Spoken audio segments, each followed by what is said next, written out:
Trouble in Montecito, the rage of Meghan and Harry's neighbors. A huge cannabis farm near Harry and Meghan's Montecito home sparks fury amongst locals. Finally, we know why the Duke and Duchess of Wokeness are grinning dim all the time. A huge cannabis farm close to the Californian mansion of Meghan Markle is causing a major stink among the area's upmarket residents. This explains a lot, especially the slightly manic behavior of Harry and the wife during that bizarre 40th birthday video. While the 9-bedroom luxury pad may appear to be the dream home, an entirely legal weed factory lies just 10 minutes down the road from the house. The farm has 20 large greenhouses full of pungent plants, and many residents have made complaints about the distinctive smell, leading the Santa Barbara Coalition of Responsible Cannabis and Cannabis Association for Responsible Producers to promise they will install odor control systems. A source said, "No wonder they always look so happy despite the atrocities they're inflicting on others." Also explains the paranoia that everyone is against them in one way or another, and the fact that they have no concept of the damage they're doing. Meghan has much more of a connection with this particular drug trade than poor little Harry. He really is just a pawn in a huge game that ultimately benefits nobody but Meghan. This could explain the dazed look that Harry has developed since moving to California. It could also explain the couple's delusional estimate of their talent. By the way, Meghan's children's book, The Bench, is now for sale at half price, just 2 months after publication. That's barely enough time for the publishers to cover the cost of printing. The smell is reportedly so bad that one local had to stop and pull over while driving on the road. Gregory Gandrun told the Sunday Mirror the stink was getting stronger and stronger heading their way. "I was driving along the freeway and was hit hard by the smell. It doesn't make you high, but it's not what you want driving at you at 70 miles an hour. I had to pull over. It made me completely lose my train of thought. Lots of people are here and they're suffering." Richard Minards, another neighbor, added, "Growing cannabis near here became legal in 2016, and lots of growers jumped on the bandwagon. Could this be Harry's new venture? It's at least something he knows a bit about. Unlike TV production and Truth Officer, I can see it now. Harry and Meghan looking sincerely at the camera saying, 'Royal cannabis for a greener future.'" Meanwhile, when buying their villa, research would have shown this farm down the road, so Harry and Megs were okay with it. Doesn't her little brother have a similar farm?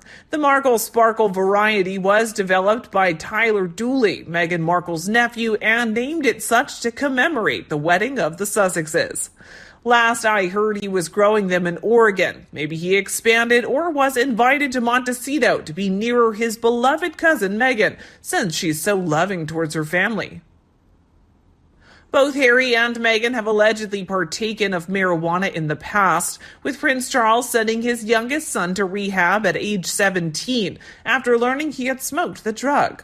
Harry often looks stoned in photos since he and the hag moved to California, especially his eyes, and according to reports, Meghan gave it away at her previous weddings, and it has been said that he's been known to enjoy it. I'm sure they love the fact that it's nearby their home and probably get the neighborhood discount along with free delivery. So, if not, the question now is, did Meghan and Harry buy such a lavish Montecito mansion because they are royalty and like to have parties? Harry was always popular as a prince until he married. Enough Americans were still properly enamored with the royal couple in 2020, and Meghan always had her plans to come back here and be adored. The people in the UK saw it before we did, though, and eventually we came to the same realization. This couple wants to enjoy the trappings of royal life without doing the work. Harry went along with this, presumably believing that they would be permitted to jet back to Britain, stand on that important balcony and wave, then go back to America and make money off being so close to the Queen. Being friendly with the Duchess of Cambridge and laughing it up with Prince William, they didn't think this through because they cannot be royal here. Not really. And their egos are massively overinflated to the point that they are now shunned from other celebrities. Plus, the royals have turned their backs on Meghan ever returning, and Harry is a big maybe. Harry and Meghan might have wanted to be on equal footing with Prince William and Catherine, but it was never theirs for the taking. I read about a dinner party where Harry's friends told Meghan she was going to be a duchess and not a princess. Apparently, this was news to Meghan, who could be heard yelling at her intended about this. Meghan wanted to be a princess, and Catherine will be one soon enough. Meghan was still a duchess to be, and this isn't going down well with the Sussex couple. I think Meghan wanted to show off in Hollywood that she had returned victorious with a mansion in one of the most expensive areas of California. They thought their branding would be and bring them money and celebrity status, but their incessant blame game with the royal family has cast them outside the very group they both hoped to win over. The Obamas chose William and Catherine. The A-list celebrities also prefer the future king and queen to the spare and his wife, and this isn't going down well. Harry and Meghan's plan isn't going as planned at all. They need to have actual talent to succeed, whether it's creative intelligence to make good shows for Netflix, acting, singing, writing, or speaking. But Meg plagiarizes, and Harry isn't bright. Meg was not a great actress, so what's her claim? That she married well? Had she played the part of British Duchess well in Britain, then yes. But here, people of no importance marry celebrities every day, and nobody cares. I have read that the mansion in Montecito is rented out to the Sussexes and that they don't live there. I've read about Meghan being at the ranch while Harry might be staying at Soho. I don't live out there, so I can't buzz by for a look of the lack of lights. Was the mansion all for show? There are really so many questions surrounding this couple when there really shouldn't be any. Maybe Harry hoped to save his inheritance and entertain at restaurants in LA. Maybe he hoped to buy a nice home, but not a mansion. Maybe they don't have the cash for a mansion. I don't know where they are. Let's pretend that the house in Montecito is theirs, as it may be. Any hopes that Harry and Meghan had of hosting lavish parties are dashed. Her big 40th party was held at Martha's Vineyard, where Barack Obama had a huge party for his 60th.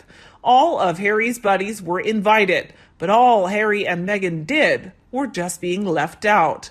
This is the beginning of the end to their relevancy. It's fading. No home is needed for big parties, but then I've also read that the couple is thinking about New York City. Wouldn't that be interesting?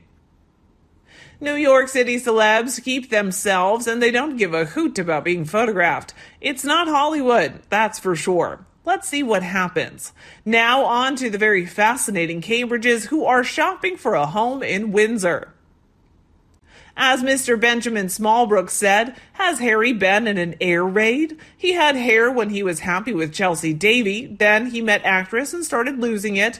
Christmas Day 2018 attending a church at Sandringham, but the sunshine of Montecito has worked wonders. It's back again. Stress, and more stress thanks to that bloody woman's behavior, dramas, nonsense, threats, and constant demands for more trashing to his family their meal ticket. There's a lot of treatments to cover bald spots and to regrow hair. I do believe that's what he's doing, because her wife wants him to look like a movie star instead of a respected royal.